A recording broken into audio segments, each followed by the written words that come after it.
अस्सलामुअलैकुम, मैं हूं एजाज मियोद्दीन और आज हम टॉस मैथमेटिक्स एसएससी का सेक्शन 3 सॉल्व करने वाले हैं। सेक्शन 3। इससे पहले के जो भी क्वेश्चन सेक्शन 2 से है वो सारे के सारे वीडियो अपलोड हो चुके हैं, जाके पहले वो भी चेक कर लीजिए। ओके, तो सेक्शन 3 में सबसे पहले क्वेश्चन नंबर 17 पे क्या है देखेंगे। क्वेश्चन है फाइंड फाइंड द रूट्स। क्या है? Find the roots of the quadratic equation. Find the roots of the quadratic equation कते। और वो इक्वेशन कैसे दिया देखो आप, 1/x+4 दिया, फिर बीच में माइनस है, फिर 1/x-7 दिया, इज इक्वल टू 11/30। ठीक है, क्वेश्चन देखो क्या दिया, find the roots of quadratic equation. Done. Okay, next. इसके बाद अगर ऐसा क्वेश्चन रहा तो क्या करना, सॉल्यूशन लिखना। सबसे पहले सॉल्यूशन लिखेंगे, गिवन लिखेंगे, उसके बाद जो भी क्वेश्चन था उसको एज इट इज कॉपी कर लेंगे। x+4 1/x+4 minus 1/x-7 is equal to 11/30। Done. Okay, अब क्या करेंगे, क्रॉस मल्टीप्लाई करेंगे, क्रॉस मल्टीप्लाई करेंगे, क्रॉस मल्टीप्लाई करेंगे। ये वाला x-7 इससे मल्टीप्लाई होता और हो गया x-7। ये वाला x+4 1 से मल्टीप्लाई होता और क्या हो जाता, वो x ब्रैकेट में x+4 लिख लेंगे। ठीक है, डिवाइडेड बाई ये जो सेम है ना, नीचे एज इट इज लिखना है, डिनोमिनेटर में जो भी वैल्यूज है उसको सेम लिख देंगे ऐसे ही। x+4 इंटू लगा के, ब्रैकेट लगा के, x-7 is equal to 11/30, bracket को क्लोज कर देंगे। अब क्या कर सकते हैं, ऊपर वालों को देखेंगे। ऊपर वालों को देखे तो अपने को यहाँ पे देखो, पहले तो ये ब्रैकेट में जो वैल्यूज है उनको अलग कर लेना है अपने को। कैसा कर लेते हैं अपन, कैसा करेंगे उसको, सबसे पहले x-7 minus x minus into plus क्या होता, -4 by x+4 into x-7 is equal to 11/30। Okay, यहाँ पे x है, यहाँ पर x है, plus x minus x get cancel. यहाँ -7 है, यहाँ -4 है, दोनों भी सेम साइन से, तो क्या करना अपन, ऐड करना, -11 हो जाता बाई डिनोमिनेटर में जो वैल्यूज है उनको क्या करेंगे अपन, मल्टीप्लाई करेंगे। पहला वाला इससे, तो अपन मैं कैसे लिख रहा हूँ देखो, पहला क्या है, यहाँ पे x है, x लिखा, ये कंप्लीट ब्रैकेट यहाँ पे कॉपी कर लेंगे, x-7। उसके बाद फिर क्या है, +4 लिखा, फिर कंप्लीट ब्रैकेट x-7 लिख लेंगे, x-7 इज इक्वल टू 11/30। अब क्या कर सकते हैं यहाँ पे, -11 divided by x into x क्या होता, x² होता, x into -7x, x into -7 -7x होता, प्लस 4 इंटू एक्स क्या होता, 4x, plus into minus minus 4 7 क्या होता, 28 होता, 4 7 28 इज इक्वल टू 11/30। और क्या कर सकते हैं भाई, देखेंगे अपन, -11 एज इट इज। ठीक है, इसके नीचे यहाँ पे x², उसके बाद इन दोनों को सब्ट्रैक्ट करेंगे, 7 में से 4 निकाले तो 3, दोनों में से बड़ा नंबर कौन सा है, -7x है, माइनस यहाँ लगा के सब्ट्रैक्ट करेंगे तो क्या हो गया, 3x हो गया, 3x और -28 ऐसा लिख लेना, इज इक्वल टू 11/30। ठीक है, ओके। इसके बाद क्या करेंगे, इसके बाद कंटिन्यूशन यहाँ पे करेंगे अपन। कंटिन्यूशन देखो आप कैसा कर रहा हूँ मैं, क्या कर सकते हैं ज़रा सोचिए। अब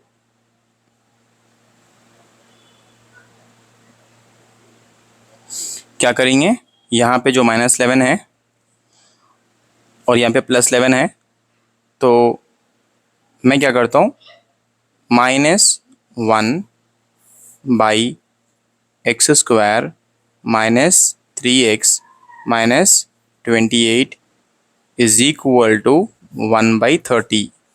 मतलब मैं इसको कैंसिल कर दिया, 11 वन ज़ा 11 माइनस 1 ज़ा, ठीक है। ओके, अब क्या कर सकते हैं, इसके बाद का कंटिन्यूशन है, क्रॉस मल्टीप्लाई कर सकते हैं। 30 into -1 -30 is equal to 1 into this whole equation, क्या होता है, x square minus 3x minus 28। Done. Okay, तो क्या कर सकते हैं अपन अब इसके बाद, तो क्या करेंगे, -30 को इधर ला लेंगे, तो क्या होता, एक्स स्क्वायर माइनस 3x, उसके बाद -28 plus 30 is equal to 0। X square minus 3x, इन दोनों को क्या करेंगे, सब्ट्रैक्ट करेंगे, तो क्या होता, +2 इज इक्वल टू 0 होता। अब क्या करेंगे, फर्स्ट टर्म को लास्ट टर्म से मल्टीप्लाई करेंगे, तो क्या होता, 2x² होता। ऐसे फैक्टर्स निकालना है अपने को कि मल्टीप्लाई करे तो ये वैल्यू आना और ऐड करे तो बीच की वैल्यू आना। तो 2x इंटू एक्स, यहाँ माइनस है तो दोनों को भी माइनस लगा देंगे। इससे पहले क्या है, x² है, -3x के बाद में क्या है, +2 है, इज इक्वल टू 0। अब यहाँ पे इंपॉर्टेंट स्टेप है, देखो माँ, इंपॉर्टेंट स्टेप क्या है, ये दोनों नंबर्स है ना, इसमें से अपन क्या करेंगे, x कॉमन ले लेंगे, तो इसमें से एक x बच गया, इसमें से -2 बचे हुआ है, राइट। जो ब्रैकेट में आई वैल्यू उसको एज इट इज़ कॉपी कर लेंगे वहाँ। उसके बाद यहाँ पे -1 रखेंगे, देखो -1 into x is -x, minus into minus is plus, 1 2 ज़ा 2 इज इक्वल टू 0 माँ, ठीक है। डन, इस तरीके से कर लेंगे वहाँ। उसके बाद क्या करेंगे अपन, जो ब्रैकेट के अंदर है ना उनको ऐसा लिख लेंगे, और जो ब्रैकेट के बाहर है ना उनको भी ब्रैकेट में लिख लेंगे, इज इक्वल टू 0 बोलेंगे वहाँ। अब इसको भी 0 बांट देंगे, इसको भी 0 बांट देंगे, कैसा, x-2 is equal to 0, x-1 is equal to 0। ये -2 को अपन उधर भेज दिए तो 0 के पास क्या होता, वो +2 हो जाता। ये -1 को उधर भेजिए तो क्या होता, +1 हो जाता। तो बस इतना ही करना था अपने को। तो यही तो हमारे रूट्स है, देयरफॉर रूट्स आर 1 और 2 हमारे क्या है, रूट्स हैं। डन। तो बहुत सिंपल था ना, इजी था ना। एक बार आप इसको प्रैक्टिस करिए, लिख लिख के प्रैक्टिस करिए। मैथ्स का सब्जेक्ट है, कम से कम 2 से 3 बार प्रैक्टिस करेंगे तो आपको अच्छी तरीके से समझ में आता। और वीडियो को प्ले पॉज करते हुए लिखिए। तो ये है क्वेश्चन नंबर 18। क्वेश्चन नंबर 18 में क्या है देखेंगे, the volume of the cylinder is 308 centimetre cube, ये 3 रहा तो क्यूब बोलना, and its height is 8 centimetre, then find its curve surface area and total surface area. ठीक है, तो अब इसको सॉल्व करेंगे अपन। सॉल्यूशन लिखेंगे, volume of cylinder, volume of cylinder, ये जो वॉल्यूम ऑफ सिलेंडर है वो ऑलरेडी क्वेश्चन में मेंशन कर दिया है, क्या है, 308। सो 308 सेंटीमीटर क्यूब। लेकिन वॉल्यूम ऑफ सिलेंडर अपने को मालूम है, फॉर्मूला है πr² इज इक्वल टू 308 लिख लेंगे अपन। ठीक है, डन। उसके बाद नेक्स्ट जो हाइट है वो क्वेश्चन में मेंशन करे हुआ है, हाइट कितनी है, height is equal to 8 centimetre. ठीक है, तो जब हाइट की वैल्यू अपने को मालूम हो गई तो फॉर्मूले में सब्स्टिट्यूट कर देंगे हाइट। तो पाई के जगह पे अपन क्या ले रहे हैं, 22/7 ले रहे हैं, और आर की वैल्यू अपने पास नहीं है तो r² लिखेंगे। उसके बाद हाइट क्या है अपने पास, 8 है, तो अपन क्या लिखेंगे, 8 लिखेंगे, इज इक्वल टू 308। डन।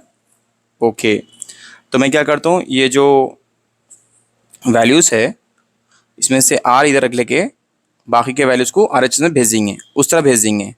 तो r² इज इक्वल टू 308, 22/7 उधर जाके क्या होता, 7/22 उल्टा हो जाता, 8 इधर जाके क्या होता, 1/8 हो जाता, इंटू 7/22 22 उल्टा हो गया ना ये, ठीक है, उल्टा हो गया बोले तो अपन क्या करेंगे अब इसको सॉल्व करेंगे। कुछ कैंसिल कर सकते क्या देखेंगे अपन इसको, कैसा कैंसिल कर सकते क्या देखेंगे, कोई ऑप्शन है हमारे पास कैंसिल करने का, वो देख लेंगे। तो कैंसिल कैसा करेंगे इसको बोले तो 2 के टेबल से 2 11 ज़ा 22, 2 1 ज़ा 2 एक बच गया, 2 5 ज़ा 10, उसके बाद 2 4 ज़ा 8। अपने पास क्या बचा देखो आप, r square is equal to यहाँ पे 154 बचा इंटू 1/8 इंटू 7/11। अब देखना है अपने को और कैंसिल कुछ कर सकते क्या है इसको अपन, ठीक है, कैंसिल कुछ कर सकते क्या देखेंगे। तो क्या 11 14 ज़ा 11 इंटू 14, 1 4 ज़ा 4, 1 1 ज़ा 1 4 ज़ा 4 1 ज़ा 4, 4 1 ज़ा 4, 1 1 ज़ा 1, 1 1 ज़ा 1, 154। तो यहाँ पे और एक बार कैंसिल कर सकते हैं अपन, 11 1 ज़ा 11, 11 14 ज़ा, so r square is equal to 14 into 7/8। अब क्या करेंगे अपन, r square is equal to 14 into 7/8 हो गया। नेक्स्ट 2 के डबल से कैंसिल करेंगे, 2 4 ज़ा 8, 2 7 ज़ा 14, so r square is equal to 7 into 7, नीचे डिनोमिनेटर में क्या बचे हुआ है 4 बचे हुआ है, देयरफॉर क्या करेंगे इसको अपन, अगर मैं इसको इधर भेज दिया, स्क्वायर को इधर भेज दिया, तो उससे पहले क्या करेंगे, r square is equal to 7 7 ज़ा 49/4। अगर मैं ये स्क्वायर इधर भेजा तो क्या होता हो, रूट 49/4 होता। इसका मतलब इसकी वैल्यू क्या बनती, 49 बोलते हो 7, तो 7/2, 7/2 आंसर आता है इसका। तो आर की वैल्यू आ गई 7/2। तो मैं यहाँ पे लिख ले सकता हूँ आर इज इक्वल टू 7/2, ठीक है, आर इज इक्वल टू 7/2। अब इसका कंटिन्यूशन है ना, अभी कंप्लीट नहीं हुआ है, कंटिन्यूशन करना है ना, तो कैसे कंटिन्यूशन करेंगे इसको, आर की वैल्यू क्या आई 7/2 आई। अब सी ए से निकालना है, कर्व सरफेस एरिया बोलते, सी ए से बोले तो curve surface area. Curve surface area का फॉर्मूला क्या है, 2πRH, curve surface area of किसका, सिलेंडर का, 2πRH फॉर्मूला है। तो 2 एज इट इज, पाई के जगह पे 22/7 लिखेंगे, आर की वैल्यू अभी अपन निकाले 7/2 है, और एच की वैल्यू क्या है 8 है। अब इसको कैंसिल करेंगे, 2 2 कैंसिल, अभी क्या बचे हुआ है अपने पास, इसको मल्टीप्लाई कर लेंगे, सो बच गया क्या 22, 7 7 भी कैंसिल कर देंगे, 22 इंटू 8, 22 इंटू 8 क्या होता 176 सेंटीमीटर स्क्वायर। तो ये हो गया C S A of a cylinder. अब T S A of cylinder भी निकालेंगे, टोटल सरफेस एरिया बोलते हैं इसको, टोटल सरफेस एरिया फॉर्मूला क्या है 2πR into are plus H. तो फिर 2 एज इट इज, पाई की वैल्यू 22/7, आर की वैल्यू 7/2, फिर से आर की वैल्यू क्या है, आर की वैल्यू 7/2 प्लस एच की वैल्यू क्या है 8 है, क्वेश्चन में मेंशन करे हुआ है ये। ओके, तो क्या कर सकते हैं यहाँ पे अपन, 7 7 कैंसिल, 2 2 कैंसिल, क्या बच गया अभी 22 बचे हुआ है, और यहाँ पे क्या कर सकते हैं अपन इसको, 8 का तो 8, 7 को डिवाइड करेंगे 2 से, 2 3 ज़ा 6, 1 बच गया पॉइंट ला के 0, 2 5 ज़ा 10, तो 3.5, तो इसकी वैल्यू आ गई 3.5 प्लस 8, तो 22 इंटू इन दोनों को 8 9 10 11 11.5, ठीक है। उसके बाद 22 इंटू 11.5 क्या होता, 253 होता, वहाँ मल्टीप्लाई करना पड़ता आपको, 253 सेंटीमीटर स्क्वायर। देखो आप 11.5 इंटू 22 कर रहे हैं, 2 5 ज़ा 10, 0 1 कैरी, 2 1 ज़ा 2 3, 2 1 ज़ा 2, 2 5 ज़ा 10, 0 1 कैरी, 2 1 ज़ा 2 3, 2 1 ज़ा 2, 0 3 5 2, डेसिमल एक डिजिट के बाद है तो यहाँ लगा देंगे, तो क्या आ गया 253 सेंटीमीटर स्क्वायर। डन। तो इस तरीके से अपने को क्वेश्चन नंबर 18 सॉल्व करना था, हम सॉल्व कर लिए। नेक्स्ट है क्वेश्चन नंबर 19। नेक्स्ट है क्वेश्चन नंबर 19। क्वेश्चन नंबर 19 में क्या है देखेंगे,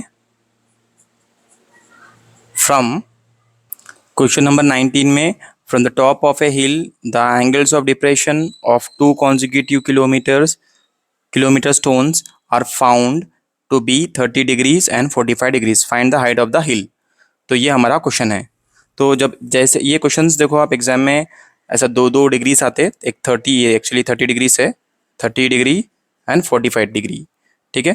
तो अब इसको देख के अपने को एंगल ऑफ डिप्रेशन भी यहाँ पे एक हिंट है। देखो आप एंगल ऑफ डिप्रेशन, तो ऐसे डायग्राम जब आते ना, तो ऐसा जब क्वेश्चन आता तो अपन क्या करना, सीधा राइट एंगल ट्रायंगल ड्रॉ करना है, एक राइट एंगल ट्रायंगल ड्रॉ कर दिए और 2 डिग्रीज दिया वहाँ पे।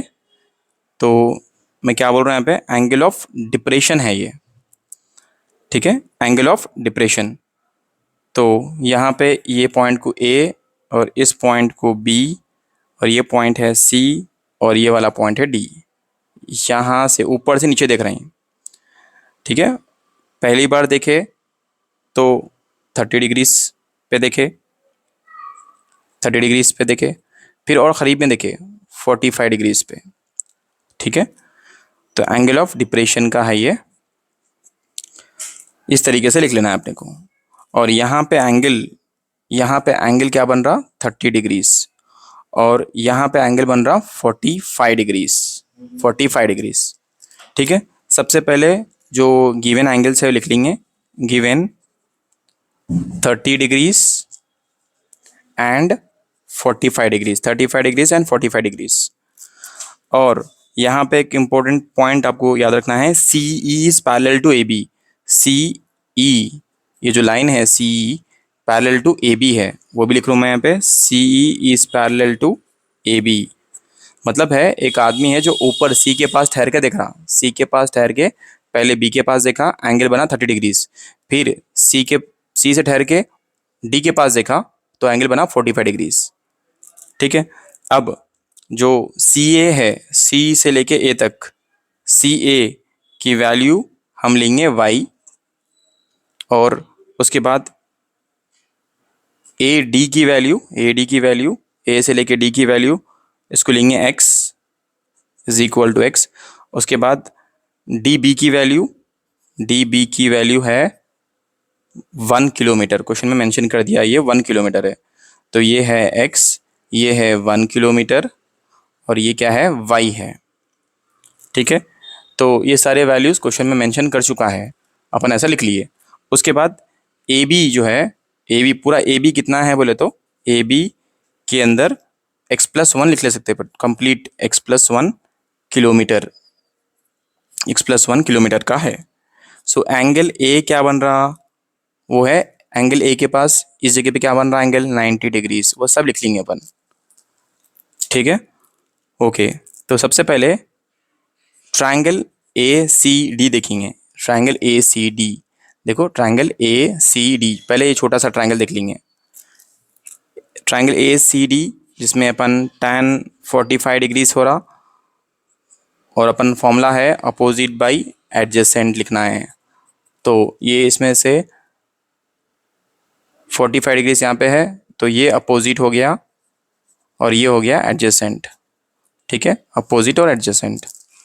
तो लिख लेंगे अपोजिट की वैल्यू क्या है y, और एडजेसेंट की वैल्यू क्या है x। tan 45 की वैल्यू क्या है 1, तो 1/1 is equal to y/x। So cross multiply करें तो क्या होता, y is equal to x। Okay, तो अब यहाँ पे ट्रायंगल ABCB है, ट्रायंगल ABC, ये बड़ा वाला ट्रायंगल देखो आप, ये पूरा कंप्लीट ट्रायंगल ये देखेंगे आप। ट्रायंगल बड़े वाले ट्रायंगल्स में देखेंगे क्या एंगल दिया, 30 दिया ना एंगल, तो tan 30 degrees is equal to formula opposite by adjacent. तो अपोजिट की वैल्यू क्या है, अपोजिट की वैल्यू क्या है, यहाँ पे देखो एंगल यहाँ पे है तो ये अपोजिट हुआ, ये पूरा एडजेसेंट हुआ, तो अपोजिट की वैल्यू है y और एडजेसेंट की वैल्यू क्या है x+1। tan 30 की value 1/√3 is equal to y/x+1। उसके बाद x+1 इंटू वन क्या, x+1 इंटू वन क्या होता है, x+1 is equal to √3 into y, y√3 होता। ठीक है, अब क्या कर सकते हैं अपन इसको, जहाँ पर भी, अच्छा क्या कर सकते हैं अपन इसको, अब 1 को, ये y जो है ना, x है ना, तो जहाँ पर भी x है उसकी जगह पे अपन y कर देंगे, यहाँ पे इस तरफ x है ना, वहाँ पे y कर देंगे, y+1 is equal to y√3। और इसको इसमें से क्या करेंगे अपन, अब ये जो +1 है उसको वहीं रखेंगे, ये जो y है उस तरफ ले लेंगे, तो क्या होता 1 इज इक्वल टू y√3, ये प्लस में है इधर आके माइनस होता, -y। ठीक है, तो इसके बाद का कंटिन्यूशन देखेंगे क्या होता,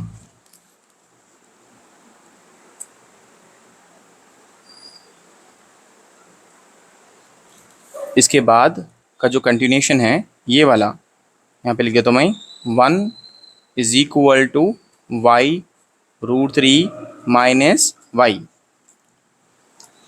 मैं क्या करता हूँ 1 इज इक्वल टू, मैं यहाँ पे y कॉमन ले लेता हूँ तो क्या बचता, √3 -1। ठीक है, इसको सही कर लेता हूँ मैं, पहले इधर लिख लेंगे y bracket √3 -1 is equal to 1 इधर लिखेंगे। ठीक है, ओके, नेक्स्ट और क्या कर सकते हैं यहाँ पे, अब देखेंगे। सो मैं y इज इक्वल टू लिया तो ये √3 -1 1 के नीचे आया था, तो 1/√3 -1 रेशनलाइज करेंगे, यहाँ पे √3 + 1 लिख के, यहाँ पे भी √3 + 1 लिख के मल्टीप्लाई करेंगे, क्या होता अब, इज इक्वल टू 1 इंटू √3 + 1 क्या होता, √3 + 1 और नीचे √3 -1 है, √3 + 1 है, तो √3 whole square minus into plus minus 1 1 ज़ा 1 is equal to √3 + 1 by square root cancel हो जाते 3 + 1। ठीक है, या माइनस है ना, इसको माइनस करना, माइनस।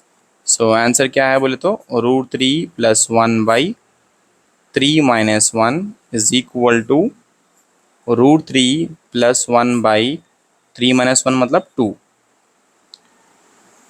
सो देयरफॉर जो हाइट है